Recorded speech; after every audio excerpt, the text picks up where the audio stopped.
noite, irmãos e irmãs, que a graça e a paz do nosso Senhor e Salvador Jesus Cristo continue conosco. Vamos abrir a palavra do Senhor nessa noite, lá no Antigo Testamento, no segundo livro dos Reis, no capítulo 2, capítulo 5, melhor dizendo, e depois leremos o capítulo 7. Segundo livro dos Reis, no capítulo de número 5.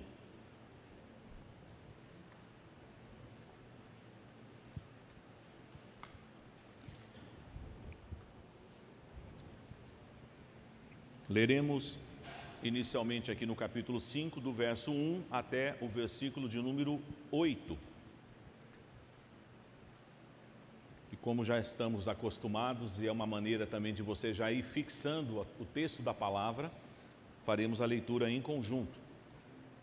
Segundo livro dos Reis, capítulo 5, versos 1 a 8. Leiamos, irmãos. Naamã, comandante do exército do rei da Síria, era grande homem diante do seu senhor e de muito conceito, porque por ele o Senhor dera vitória à Síria. Era ele herói de guerra, porém leproso. Saíram tropas da Síria e da terra de Israel levaram cativa uma menina que ficou ao serviço da mulher de Naamã.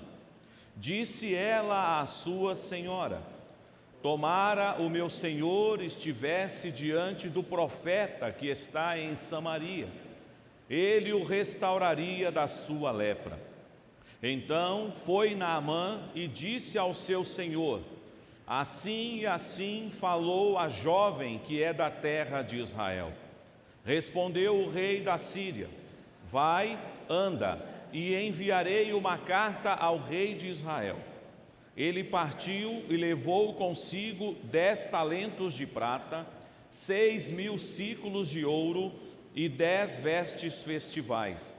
Levou também ao rei de Israel a carta que dizia: logo em chegando a ti esta carta, saberás que eu te enviei Naamã, meu servo, para que o cures da sua lepra. Tendo lido o rei de Israel a carta, rasgou as suas vestes e disse: acaso sou Deus com poder de tirar a vida ou dá-la, para que este envie a mim um homem para eu curá-lo de sua lepra? Notai, pois, e vede que procura um pretexto para romper comigo. Ouvindo, porém, Eliseu, homem de Deus, que o rei de Israel rasgara as suas vestes, mandou dizer ao rei: por que rasgaste as tuas vestes? Deixa ouvir a mim, e saberá que há profeta em Israel. Amém. Agora no capítulo 7, aí mesmo no livro, segundo livro dos Reis, a partir do versículo 3 até o verso de número 9. Segundo Reis, capítulo 7, versos 3 a 9. Também é uma só voz. Leiamos a palavra do Senhor. 4 homens leprosos estavam à entrada da porta, os quais disseram uns aos outros: para que estaremos nós aqui sentados até morrermos?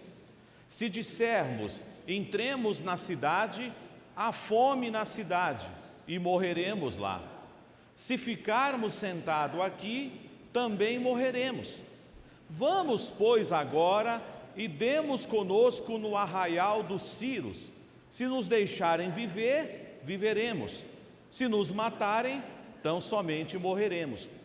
Levantaram-se ao anoitecer para se dirigirem ao arraial dos Círios. E tendo chegado à entrada do arraial, eis que não havia lá ninguém, porque o Senhor fizera ouvir no arraial dos Círios ruído de carros e de cavalos e o ruído de um grande exército, de maneira que disseram uns aos outros: eis que o rei de Israel alugou contra nós os reis dos heteus e os reis dos egípcios para virem contra nós. Pelo que se levantaram e, fugindo ao anoitecer, Deixaram as suas tendas, os seus cavalos, os seus jumentos e o arraial como estava, e fugiram para salvar a sua vida.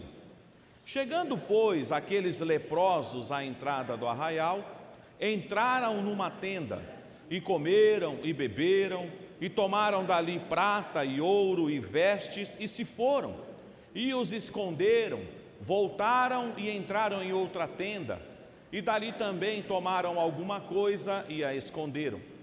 Então disseram uns para os outros: não fazemos bem, este dia é dia de boas novas, e nós nos calamos.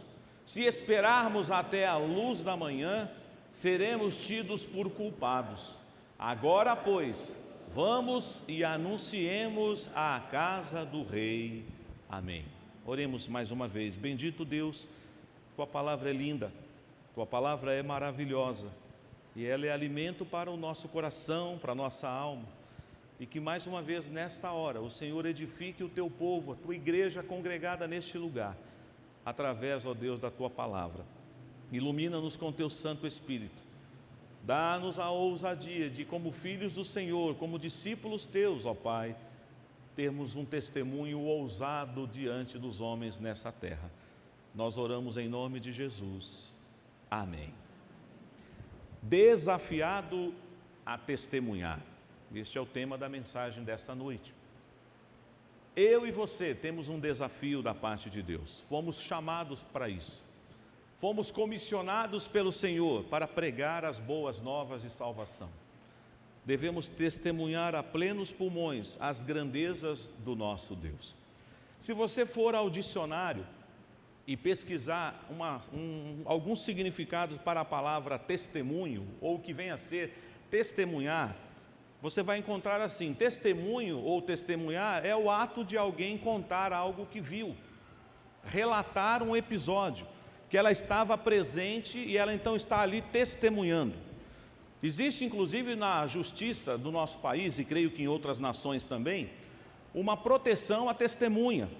Determinadas situações em que a pessoa vai testemunhar, ou ela foi testemunha de um crime, de um homicídio, de alguma coisa muito grave, e que ela corre risco de vida ao dar um testemunho num tribunal, então a polícia, o próprio estado jurídico, ele concede uma proteção àquela pessoa. Nós temos algumas histórias no Brasil de pessoas que mudaram até o nome, mudaram de país, moram em outros lugares porque elas foram protegidas pela justiça, porque elas foram testemunha-chave num processo, e com esse testemunho desvendou-se o mistério de um crime, de uma corrupção. Mas quando você vai para a Bíblia e tenta entender o que é que significa a palavra testemunho, ou o verbo testemunhar, não é só relatar algo que você viu, não é só contar sobre um episódio que você estava em loco presente. No grego, por exemplo, essa palavra testemunhar, ela nos faz lembrar martírio, sofrimento. Então olha só a diferença entre ser uma simples testemunha de algo que você viu, de algo que você presenciou, e ser uma testemunha de Jesus.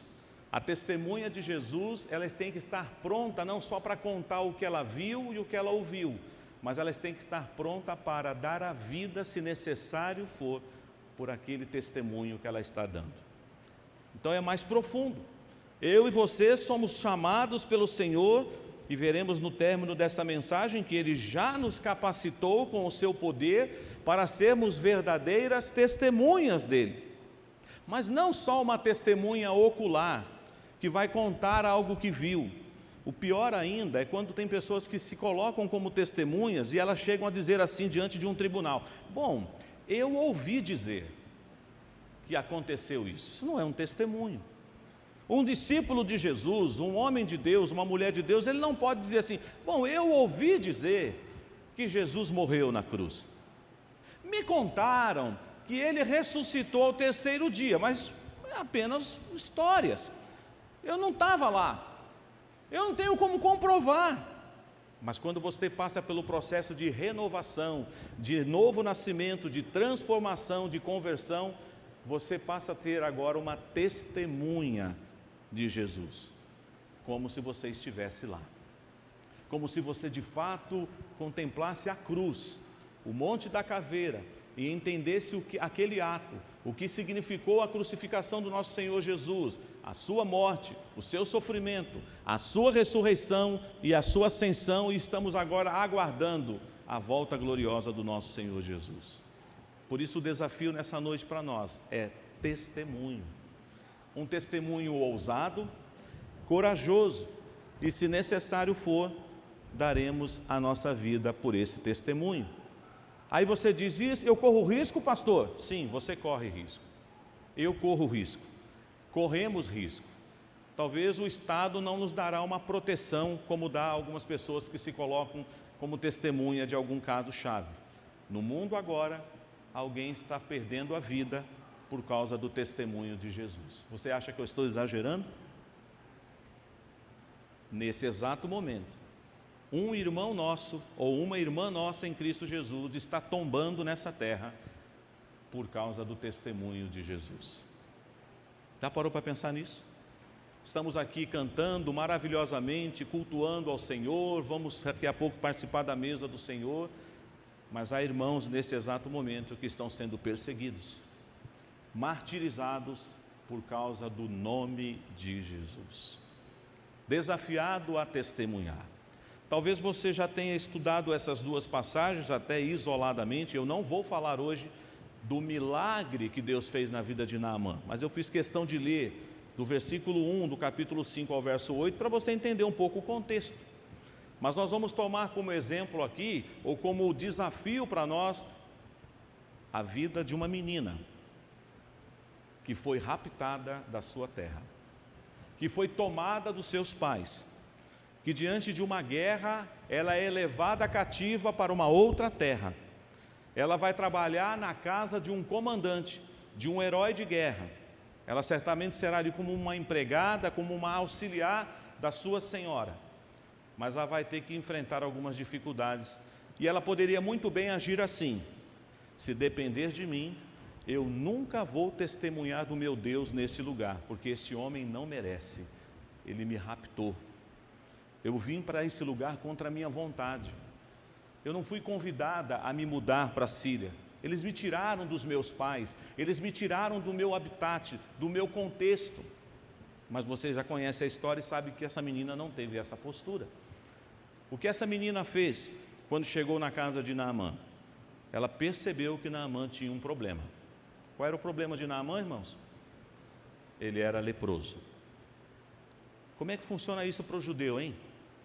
Para o povo hebreu, para o povo de Israel, diante da lei de Moisés, como que o povo tinha que se lidar com a lepra.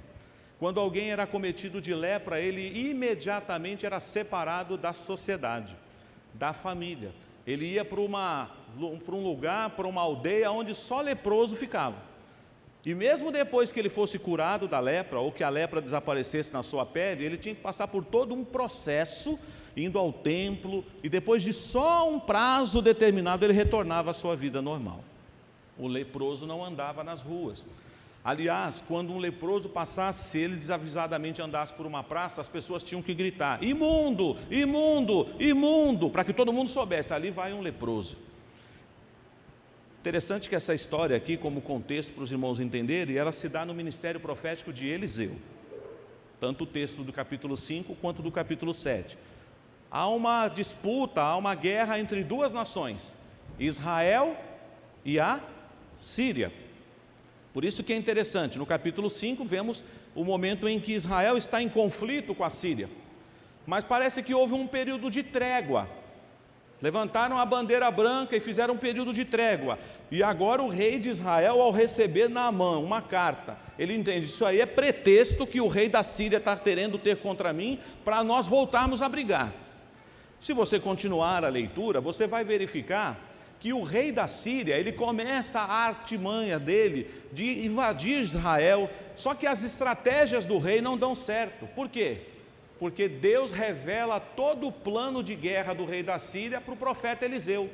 E o profeta Eliseu então informa para o rei de Israel: ó, o rei da Síria vai atacar pelo sul, o rei da Síria vai atacar pelo norte. E uma hora, o rei da Síria fica revoltado e diz: quem é que está me traindo? tem alguém aqui dentro do meu grupo que está levando notícias para o rei de Israel, porque toda vez que eu vou por um caminho, o exército de Israel já está lá e eu não prospero na minha estratégia militar. Mas um dos servos do rei da Síria disse: ninguém está te traindo, ó rei, é que do lado de lá tem um homem chamado Eliseu, ele é profeta de Deus, e Deus conta para ele o que o senhor pensa lá no seu quarto, quando o senhor está deitado. Deus revela para o profeta as intenções do seu coração, e aí ele conta para o rei. Por isso que o senhor não está conseguindo invadir Israel. O que o texto nos informa? Que o rei da Síria então diz: o meu problema agora é acabar com Eliseu. Ele cerca a casa do profeta Eliseu, e numa manhã o servo de Eliseu abre a janela e se depara com o exército sírio. E o menino ou o rapaz entra em desespero, volta para o seu servo, para o seu senhor Eliseu e diz: nós vamos morrer, nós estamos perdidos. E ali nós vemos uma oração curta, rápida e objetiva do profeta: Senhor, abre os olhos dele. Interessante, não? O que foi que aconteceu quando quando Eliseu fez essa oração? Ele mandou o menino olhar de novo. E ele falou: o exército está lá ainda, mas agora tem um outro exército, maior do que o exército sírio. Quem é que estava lá, irmãos? O exército de Deus. Mesmo que o inimigo se levante, o Senhor está conosco. Deus então fez muitas coisas no ministério de Eliseu, e o contexto ainda é da guerra com a Síria. E agora houve um momento em que Samaria, a região de Israel, está cercada. A fome está imperando naquele lugar, e o texto vai nos informar que 4 leprosos, que não podiam andar entre aquele povo, porque eles eram imundos e contaminados. Leproso anda com leproso, leproso conversa com leproso. Lembra do milagre que Jesus fez? Lá quando ele curou 10 leprosos, eles estavam todos juntos, é assim, comunidade dos leprosos. E aí Jesus curou os 10, mas somente um voltou, e esse recebeu uma cura dupla, porque ele foi curado da lepra física e da lepra espiritual. Esse é o contexto desse texto que nós estamos vendo. E os leprosos, quando disseram: nós precisamos comer, nós estamos morrendo de fome, e nós não temos muita saída não. Primeiro, nós já somos leprosos. Segundo, se a gente ficar aqui, a gente morre. Se a gente entrar, a gente corre o risco de morrer. Então não temos nada a perder. Vamos arriscar? Vamos entrar. E eles então resolveram entrar no arraial dos sírios. E vocês sabem que eles chegando lá, conforme foi lido, não tinha ninguém. O exército sírio saiu desesperadamente, não deu para levar nada. Deixou as tendas, deixou os animais, deixou as barracas todas cheias de comida, e partiram em desespero, porque o ruído que eles escutaram era de um grande exército, de muitos animais, de carros, de cavalos. Ele pensou: nossa, o rei de Israel deve ter feito aliança com vários povos, com os heteus, com os egípcios, eles estão vindo contra nós, vamos fugir daqui. Deus faz isso às vezes. Ninguém pegou na espada, ninguém precisou marchar, porque a peleja não é nossa, a peleja é de Deus.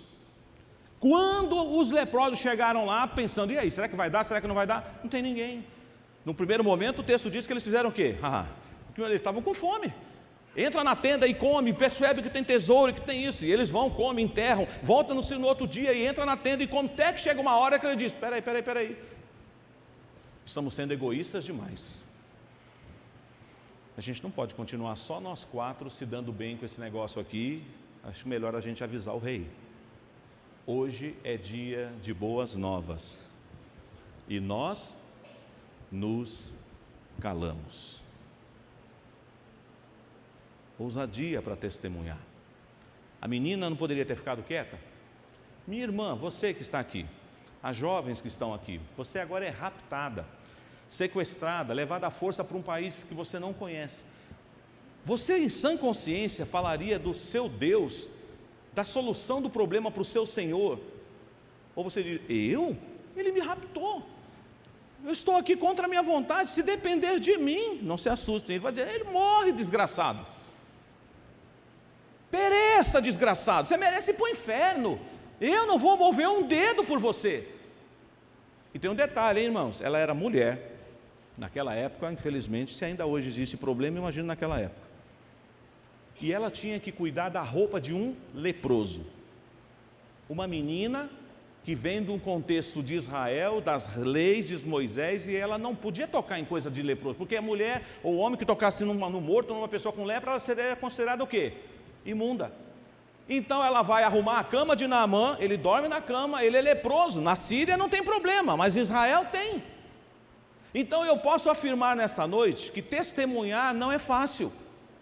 Eu não vou aqui falar, é facinho dar um testemunho, não é. Lembre-se que testemunhar à luz da palavra de Deus, do que está no original grego, não é simplesmente ser testemunho ocular de um fato que você viu ou ouviu, é estar pronto a dar a sua vida pelo testemunho que você vai contar. E aí é interessante que ela, com todas essas dificuldades, com todas essas barreiras, ela disse para sua senhora: ah, se o meu senhor fosse lá na minha terra, tem um profeta lá, tem um homem de Deus lá, ele iria até ele, ele ia orar por ele e ele seria curado. Vocês conhecem o resultado da história. Naamã foi curado, mas Deus quis dar uma lição em Naamã também, né? Eliseu tem umas características diferentes assim de lidar. Tem gente que acha até que Eliseu, ele era assim uma pessoa um pouco antipática, porque quando Naamã chegou na casa de Eliseu, era de esperar, não, chegou o comandante de guerra, vamos chamar aí Eliseu mandou o quê? Falou, Naamã, vá tomar banho. Como assim, vá tomar banho? E 7 vezes. Eu vim da minha terra, na minha terra tem águas tão mais cristalinas, os rios são mais limpos, e ele mandou eu tomar banho. Você conhece o resto da história. Então o profeta Eliseu é interessante, né? Ele vai na casa da viúva, a viúva pergunta, ele pergunta para você, o que você tem em casa? Parece que ele é insensível, né? Seco, objetivo. Ah, tua serva não tem nada, senão uma botija de azeite. Pois então, é com essa botija de azeite que Deus vai te dar a solução. Pede emprestado as vasilhas das tuas vizinhas e enche as panelas com azeite. Ele era assim, papum. O profeta era mais radical em algumas coisas. Até quem brincou de chamar ele de careca se deu mal. O profeta Eliseu era diferente. Mas era um homem de Deus, porque lembram quando ele estava seguindo Elias, antes de Elias ser levado? Ele fez um pedido para o profeta Elias: eu quero porção dobrada do teu espírito. E o que foi que Elias falou para ele? Ó, você me pediu uma coisa muito difícil, mas se você me ver subindo, sendo tomado pelo Senhor, pedido será concedido. Segundo a história, você pode estudar isso, Deus, pelas mãos de Elias, fez 7 milagres. Pelas mãos de Eliseu, fez 14 milagres. Deus usou em dobro o profeta Eliseu. Primeira coisa que nós precisamos estar preparados para testemunhar, com ousadia: vencer barreiras étnicas, culturais e religiosas. Se você quer ser uma testemunha de Jesus, você tem que estar preparado para vencer essas barreiras. Nós não devemos violentar nenhuma cultura, por mais que ela seja idólatra e pagã. Você, quando chega num campo missionário, você às vezes vai ficar como Paulo ficou lá em Atenas, no Areópago, o estômago assim, retorcendo. Meu Deus, quanta idolatria, quanto altar. Mas ele aproveitou a oportunidade para pregar e viu lá um altar ao Deus desconhecido. Eu nunca fui a um campo missionário. Nosso irmão Armando já viveu num campo missionário com a sua família. Então não é fácil você se deparar, mas nós estamos no Brasil e também enfrentamos isso. Então muitas vezes nós não somos ousados no nosso testemunho porque nós temos os nossos bloqueios. Nós não queremos transpor algumas barreiras, as barreiras étnicas, culturais e espirituais. Mas se você quer falar de Jesus, você precisa estar preparado, ainda que seja difícil para você. Essa menina foi levada por Deus para a casa de Naamã, porque Deus queria curar Naamã. E usou uma menina. De outra hora fala que ela é uma jovem, mas vamos aí ficar entre menino e jovem, ela era uma adolescente. E ela foi o quê? Uma testemunha. Ela não teve vergonha de contar para a sua senhora que a solução do problema do seu senhor estava onde? Lá na terra onde ela morava. Eu quero insistir nisso. Não precisa nem ser uma história como a dessa menina. Por coisas menores na nossa vida, no nosso dia a dia, nós já desistimos de testemunhar Jesus para algumas pessoas. Por causa de coisas bem pequenininhas, sabe? Picuinhas. Ah, ele me puxou o tapete lá na empresa. Ah, ele falou mal de mim para a vizinha. Eu nunca vou falar de Jesus para ele. Eu nunca vou contar das grandezas de Deus para ele. Vença as barreiras. Atravesse a rua. Entre no outro lado e fale de Jesus. Nós somos chamados pelo Senhor para testemunhar. Mas também, em segundo lugar, agora olhando a experiência dos 4 leprosos, Testemunhar Jesus é correr risco. Está preparado? Testemunhar sobre Jesus é romper barreiras. Mas testemunhar sobre Jesus é estar preparado para correr risco. Os 4 leprosos estavam correndo risco? Sim ou não? Estavam. Eles, usando uma linguagem do nosso Brasil aqui, eles estavam no mato sem cachorro, não é verdade? A gente não sabe se a gente vai, se a gente fica, a barriga está roncando, nós estamos com fome, aqui não tem comida, será que tem comida lá dentro? E se a gente entrar? E se eles nos matarem? Só tem um jeito da gente saber, vamos lá. Talvez nós nunca chegamos numa situação na nossa vida assim, que você não tem muita opção e você fala, seja o que Deus quiser, vamos lá. Eles foram, mas Deus já tinha preparado todas as coisas. Eles até, no primeiro momento, ficaram com o banquete só para eles. Isso não faz lembrar que muitas vezes nós também, em vez de compartilharmos a bênção da salvação, a alegria de Jesus, nós ficamos só com a bênção e com o banquete só para nós? Se você recebeu um presente maravilhoso do qual você não merece, se você recebeu uma dádiva maravilhosa, se você foi convidado para participar de um banquete, e você não é digno de estar nesse banquete, mas você ousa participar porque o Filho, o Senhor Jesus, o nosso mediador, Ele nos propiciou isso na cruz. Por que você não vai contar isso para outras pessoas? Você vai guardar essa bênção só para você? Você vai ser agora uma pessoa egoísta que vai dizer assim, olha, eu não vou contar as grandezas de Deus para ninguém. Eu também, ninguém me evangelizou, eu cheguei sozinho. Não pense assim, ainda que isso tenha acontecido. Ainda que Deus moveu outras formas, outros meios, e você entrou por essa porta, ou numa outra igreja, ou numa outra situação, e você diz, eu não fui evangelizado por ninguém, Deus falou comigo diretamente, glória a Deus por isso. Mas não seja egoísta ao ponto de dizer, então se depender de mim, eu não vou contar para ninguém que hoje é dia de boas novas. Eles chegam lá e, como eu já disse, comem, escondem tesouros. Mas o verso 9 do capítulo 7 é um texto-chave para nós. Então disseram uns para os outros, não fazemos bem. O que é que eles não estavam fazendo bem? Ficar com a bênção só para eles. Ficar com a bênção só para eles. Não, eles disseram o quê? Hoje é dia de boas novas e nós nos calamos. A pergunta que não quer calar, amada igreja, hoje é dia de boas novas? Sim ou não? Hoje é, sempre será. Este é o dia que o Senhor fez. Hoje, se ouvirdes a voz de Deus, não endureçais o coração. Se hoje é dia de boas novas, por que nós vamos nos calar? Por que nós estamos tão calados? Por que é tão difícil falar de Jesus? Eu estava conversando algumas semanas atrás com o Armando, agora em janeiro, tivemos alguns tempos para conversar, para compartilhar do ministério, da vida. E estávamos analisando um pouco o momento atual que nós estamos vivendo sobre evangelismo. Falei um pouco também com o Anderson, mas foi por WhatsApp. Em relação ao tempo que nós estamos vivendo, mudou algumas coisas. Você talvez que é crente há mais de 30 anos vai entender.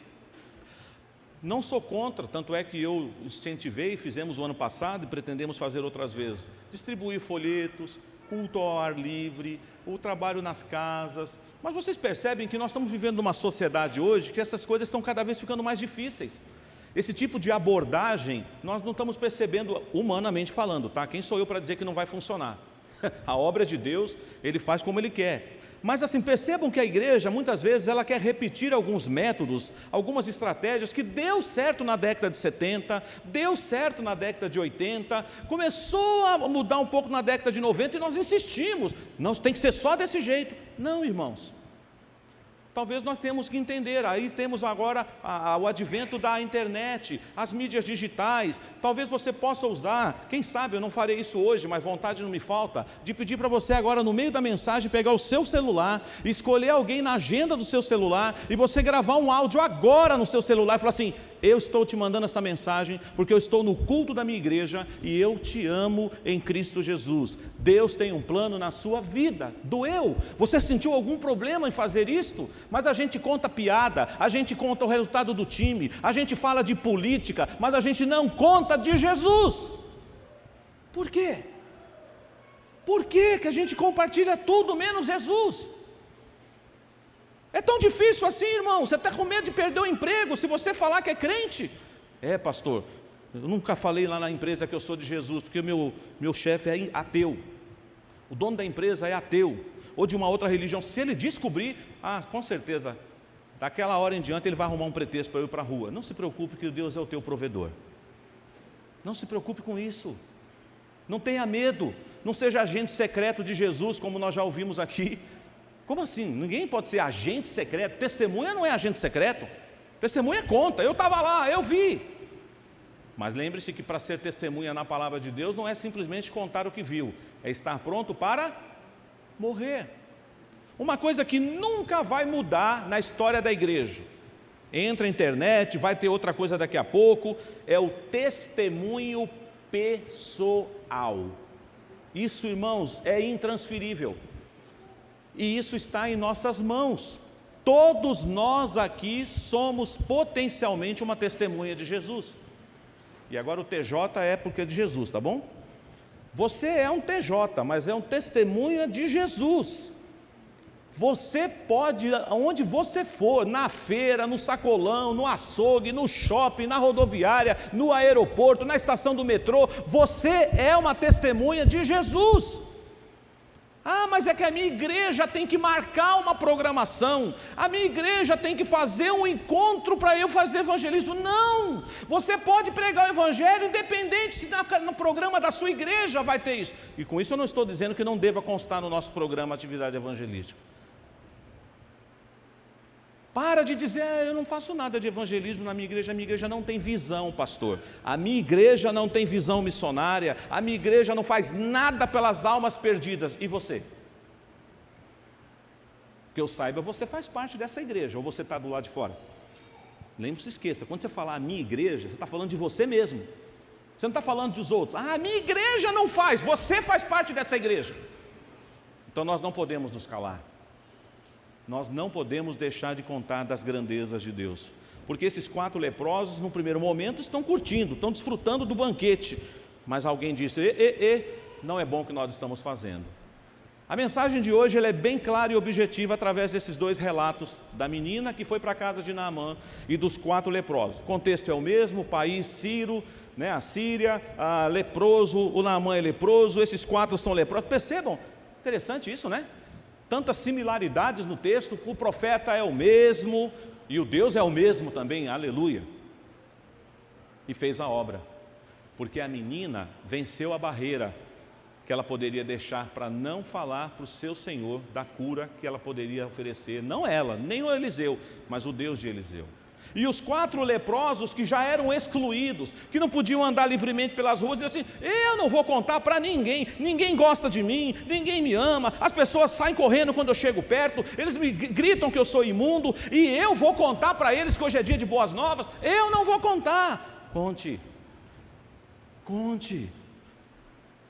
E não precisa ensaiar não, deixa a coisa fluir, deixa a coisa acontecer naturalmente, e você será uma testemunha de Jesus. E aí talvez você diga, mas pastor, o senhor mesmo disse na mensagem que testemunhar não é fácil. E eu corro risco. Você corre risco. Mas não se preocupe com isso não, porque o Senhor que te capacitou para você ser uma testemunha dele. Vamos terminar lendo a uma só voz o texto do Senhor Jesus, quando ele estava se despedindo dos seus discípulos antes de ser elevado aos céus. E essa palavra, ela tem que se cumprir na nossa vida. Eu creio que ela já se cumpriu, mas você precisa descansar nessa bendita palavra.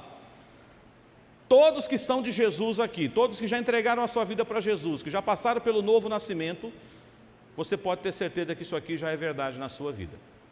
Atos capítulo 1, verso 8. Atos capítulo 1, verso 8.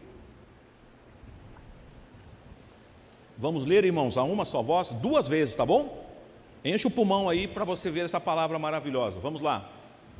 Mas recebereis poder ao descer sobre vós o Espírito Santo, e sereis minhas testemunhas, tanto em Jerusalém, como em toda a Judéia e Samaria, e até aos confins da terra. Só a igreja.